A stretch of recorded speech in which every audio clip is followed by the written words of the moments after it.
ഹൃദയമാകുന്ന താമരയിൽ ഉജ്ജ്വലിച്ച് പ്രകാശിക്കുന്ന സത്യത്തെ ജാഗ്രത് സ്വപ്ന സുഷുപ്തിയിലും അറിയപ്പെടേണ്ട ശ്രീ പരമേശ്വരനെ സ്മരിക്കുന്നില്ലല്ലോ എന്ന അപരാധം പൊറുക്കണമേ എന്ന് പ്രാർത്ഥിക്കുന്ന ശിവ അപരാധ ക്ഷമാപണ സ്തോത്രത്തിലെ 11-ാം ശ്ലോകം സ്വാമി ചിദാനന്ദപുരി വ്യാഖ്യാനിക്കുന്നത് തുടർന്ന് കേൾക്കാം.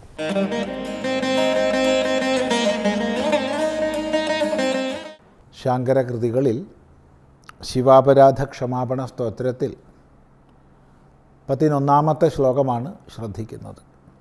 വ്യത്യസ്ത ദശകളിൽ അഥവാ അവസ്ഥകളിൽ വേണ്ടതുപോലെ ഉപാസനകൾ അഥവാ സൂക്ഷ്മ സാധനകൾ സത്കർമ്മങ്ങളൊന്നും ചെയ്തില്ലല്ലോ എന്നോർത്ത് അത്തരം അപരാധങ്ങൾക്ക് ക്ഷമായാചന ചെയ്യുകയാണ് പരമേശ്വരനോട്.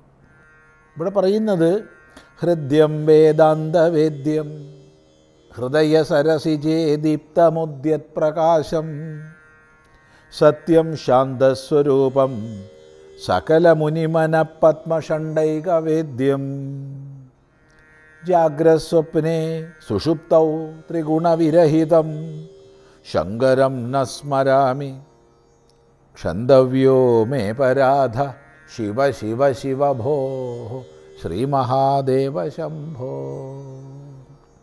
ഹൃദ്യമായ അങ്ങേയറ്റം ഹൃദയത്തിന് യോജിക്കുന്ന സകല ഹൃദയങ്ങളിലും നിവസിക്കുന്ന മനോഹരമായ, അങ്ങനെയും അർത്ഥം പറയാം, അങ്ങനെയുള്ളതായ വേദാന്തവേദ്യം, വേദാന്തങ്ങളിലൂടെ അറിയപ്പെടേണ്ടവനെ, വേദാന്തവേദ്യ ഹൃദയ സരസിജേ ദീപ്തം,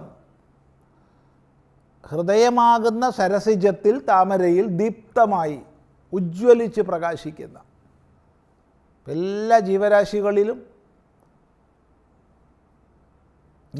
ഞാൻ എന്ന ഭാവേന ഹൃദയത്തിൽ പ്രകാശിക്കുന്ന അങ്ങനെയുള്ള സത്യത്തെ, എങ്ങനെയുള്ള ഉദ്യത് പ്രകാശം,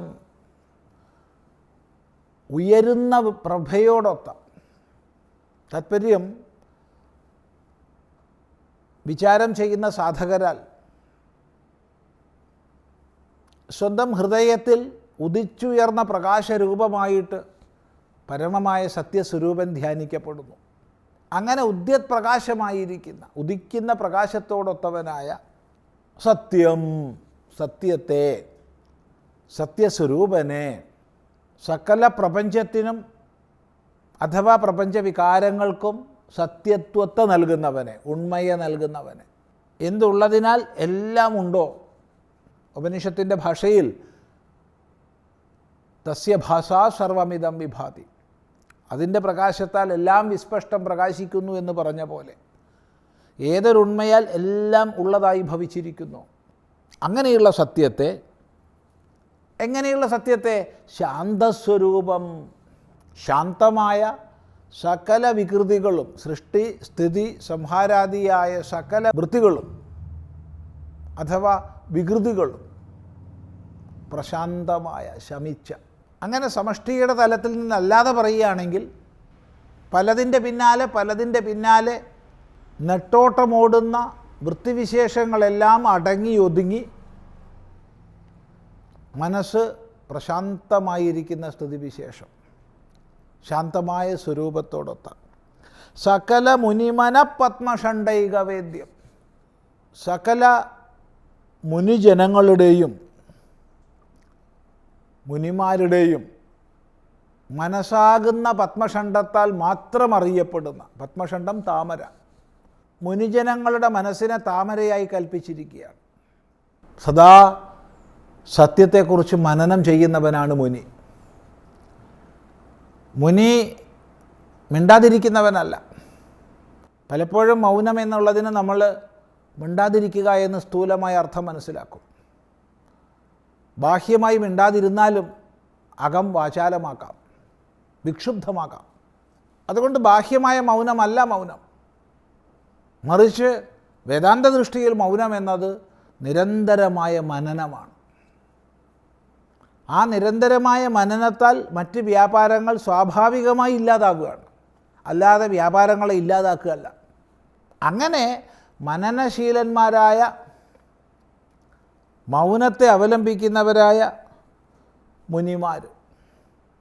ആ മുനിമാരുടെ മനസ്സിനെയാണ് ഇവിടെ പത്മഷണ്ഡമായിട്ട് താമരയായിട്ട് കൽപ്പിച്ചിട്ടുള്ളത്. ആ താമരയാൽ മാത്രം അറിയപ്പെടേണ്ടത് ഇതര വിപരീത വിഷയങ്ങളിൽ നിന്ന് മുഴുവൻ പിന്തിരിപ്പിക്കപ്പെട്ട മനസ്സ്, സദാ സത്യത്തെക്കുറിച്ചുള്ള മനനത്തിൽ വ്യാപരിക്കുന്ന മനസ്സ്, അങ്ങനെയുള്ള മനസ്സിനാൽ മാത്രം അറിയപ്പെടുന്നത്. അതാണ് സകല മുനിമന പത്മഷണ്ഡൈകവേദ്യം. ജാഗ്രസ്വപ്നേ സുഷുപ്തൗ ത്രിഗുണവിരഹിതം. ജാഗ്രസ്വപ്നത്തിലും സുഷുപ്തിയിലും, ജാഗ്രസ്വപ്ന സുഷുപ്തികളിൽ നമ്മൾ നിത്യവും കടന്നു പോകുന്ന 3 അവസ്ഥകളാണിവ. ഈ 3 അവസ്ഥകളിലൂടെ നിത്യവും പരിഭ്രമിച്ചിട്ടാണ് നമ്മുടെ ജീവൻ്റെ ഗതി. ഇതിൽ ഓരോ അവസ്ഥയിലും സാത്വികവും രാജസികവും താമസികവുമായ ഭാവങ്ങളോടൊത്ത് ആത്മതത്വം പ്രകാശിക്കുന്നുണ്ട്. അതുകൊണ്ട് തന്നെ ജാഗ്രസ്വപ്ന സുഷുപ്തികളിൽ രാജസികം, സാത്വികം, താമസികമെന്നോ മറ്റോ പല പ്രകാരത്തിൽ നമ്മൾ വൃത്തികളെ കണ്ടെന്നിരിക്കാം.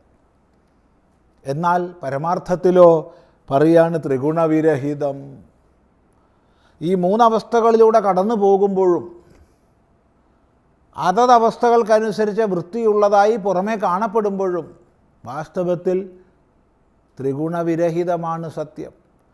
ആ ത്രിഗുണവിരഹിതമായ സത്യാത്മാവും ശിവനും തമ്മിലുള്ള അഭേദത്തെയാണ് ഇവിടെ പറയുന്നത്. ഈശ്വരോ ഗുരുരാത്മേതി മൂർത്തിഭേദ വിഭാഗിനെ എന്ന് ദക്ഷിണാമൂർത്തിയെ നമിക്കുമ്പോൾ പറയുന്നത് ഓർമ്മിക്കുക. അവിടെ ആത്മസ്വരൂപം തന്നെയാണ് ശിവൻ, ശിവൻ തന്നെയാണ് ആത്മസ്വരൂപം. ഈ ഒരു അനന്യഭാവത്തെ അല്ലെങ്കിൽ അനന്യ ദർശനത്തെ നേടിയിരിക്കുകയാണ്. മുനിമാരുടെ മനസ്സാകുന്ന താമരകളാൽ മാത്രം അറിയപ്പെടേണ്ടതും ത്രിഗുണവിരഹിതവുമായ തത്വം. അങ്ങനെയുള്ള ശങ്കരനെ ഞാൻ സ്മരിക്കുന്നില്ലല്ലോ, എൻ്റെ അപരാധം ക്ഷമിക്കപ്പെടേണ്ടതാണ്. ശിവ ശിവ ശിവ ശ്രീമഹാദേവശംഭോ എന്ന് പല പ്രാവശ്യം പല പേര് വിളിച്ച് പ്രാർത്ഥിച്ച് ക്ഷമായാചന ചെയ്യാണ് ക്ഷന്തവ്യോമേ പരാധ എന്ന്. തുടർന്നുള്ള ഭാഗം നമുക്ക് അടുത്ത പ്രാവശ്യം ശ്രദ്ധിക്കാം.